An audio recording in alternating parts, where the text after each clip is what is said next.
welcome to MetroFanTV. It is the end of another Eastern Conference final where we see ourselves on the wrong side. Garry, you've been around for a long time. How does this knockout feel different than previous years? In fact, it does, and I'll tell you why. Remember we had the lengthy discussion about how the team started way back in February. We asked this simple question.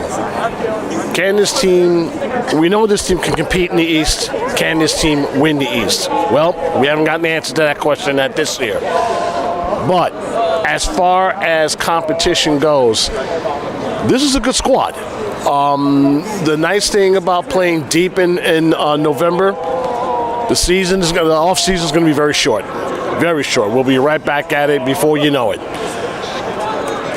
The previous gentleman before me said it best. We're knocking on the door. While other teams are rebuilding, we're reloading. If all one needs to do is take a look at the New York Red Bulls 2 team that we've been following, and they know very well that we have some young lions coming up to replace the guys that's coming out. However, I do have one wish to the front office. Get some veteran talent. There's going to be a plethora, a lot of guys looking for contracts, a lot of guys looking for work. There's got to be one or two reclamation projects in there that can actually help them fit the system.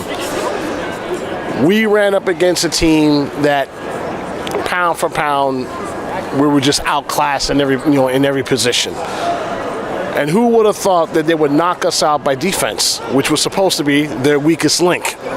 Masterclass tonight. Hats off to them. Hats off to them. Fuck them. Okay. Hats off I don't even have a hat. Okay. I don't have hats. That's a mask.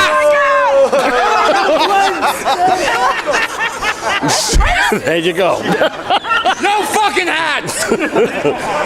Is there something about this year that gives you more hope despite our loss for next year, or this isn't one of those playoff appearances that we had in the past where we just had we would come in, knock around, leave, and then it's all over again. Is it frustrating to get knocked out yet again? Of course. Okay. We didn't make it to the big prize because we felt so good about this squad. But one of these years, we're going to figure it out, okay? Be it a player or two, maybe three,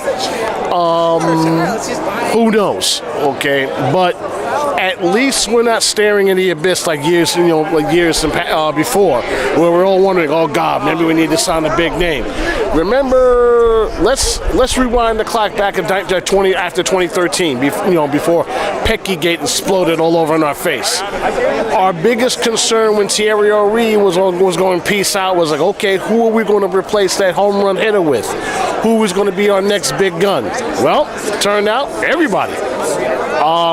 Which got everyone's attention, didn't quite seal the deal just yet. So we're there. As far as those players, I know there's a lot of guys coming up from the Red Bulls 2 squad. We've seen them. You've seen them. We talked about it all year on the discussion group. But I would feel much better if they get just a couple of veterans. And I'm not talking about the guys from Salzburg. I'm not talking about the guys, from Leipzig. I'm not talking about those dudes. I'm talking about Bonafide, USL MLS players, maybe some South Americans is looking for contract.